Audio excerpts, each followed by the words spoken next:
Terredefrance.fr, le premier site d'articles français et patriotes, présente Ici Sud Radio. Les Français parlent au français. Les carottes sont cuites. Les carottes sont cuites. Sud Radio, Berkoff dans tous ses états. André Berkoff, Céline Alonso. Oh, je voudrais tant que tu te souviennes. Cette chanson était la tienne. C'était ta préférée, je crois. Quelle est de préférée, Cosma. Eh oui, Serge Gainsbourg, qui rend hommage à l'immense poète Jacques Prévert, André Berkoff. Le lieu emblématique où il a vécu à Paris de 1954 à 1977 pourrait disparaître au profit d'une réhabilitation du Moulin Rouge, de même que l'appartement de son voisin qui à l'époque était l'écrivain Boris Vian, André. Et oui, Jacques Prévert, Boris Vian, c'est quand même l'histoire de France, c'est l'histoire du XXe siècle, entre autres, une certaine histoire. Jacques Prévert, c'est l'auteur de Paroles, l'auteur du livre de poèmes le plus vendu, je ne dirais pas dans le monde, en tout cas en Europe.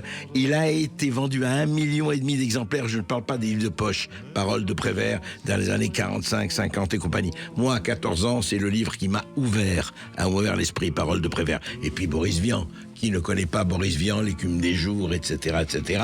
Et ils habitaient tous les deux, effectivement, au 6 bis Cité Véron à Paris 18e. Cette impasse magnifique, bordée de vignes, juste derrière le Moulin Rouge. Alors, qu'est-ce qui se passe? Eh bien, il se passe que, voilà, tout ça allait très très bien.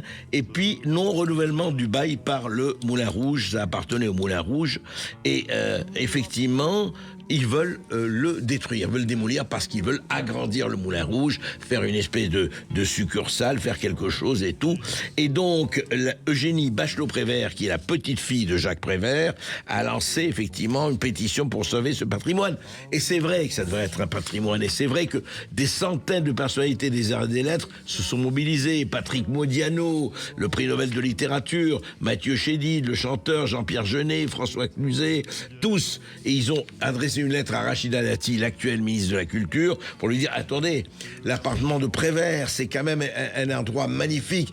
Ceux qui passent à Paris, même en ce moment pour Noël, allez Cité Véron, allez voir. Vous savez, c'est juste à Pigalle, là devant Pigalle, vous avez cette espèce d'impasse absolument totale. Et puis enfin, c'est des appartements où pendant des années ont vécu des gens aussi fabuleux que cette terrasse magnifique. Moi, je suis allé une fois où j'ai vu où Prévert partageait avec son voisin Boris Vian. Je n'ai connu évidemment ni l'un ni l'autre, mais enfin c'est fou. Alors bon, ok, le Moulin Rouge veut s'agrandir, mais il est déjà assez grand, mais qu'il s'agrandisse pas là quand même. C'est vraiment terrifiant de voir ça, quoi.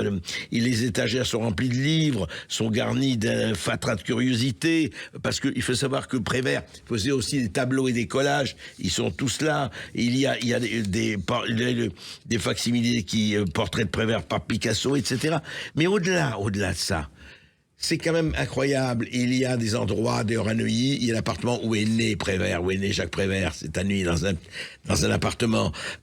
Et là, écoutez, gardons ça, on ne va pas uniquement transporter Paris ou transposer Paris qui deviendrait une espèce de quoi, de musée McDo, c'est quoi l'idée? Alors on espère vraiment que le compromis soit possible, et l'architecte Bernard Monchecourt, qui est président de l'association Montmartre Patrimoine Mondial, il se bat pour faire classer la butte à l'UNESCO au patrimoine mondial de l'humanité, et il a raison, il faut concilier deux impératifs, le développement de l'activité du cabaret, d'accord, Moulin Rouge, et la conversation in situ de ces deux maisons d'artistes. C'est faisable, on ne va pas sacrifier l'un pour l'autre, mais il est hors de question quand même, écoutez, que Paris ne reste pas Paris. Il faut quand même, déjà, on a la saleté, et on a les rats, et on a les deux, et on a une circulation pas possible. Alors arrêtons, laissez Prévert rester chez Prévert, même s'il n'est plus là, et Boris Vian, rester chez Boris Vian, et continuer à faire l'écume des jours.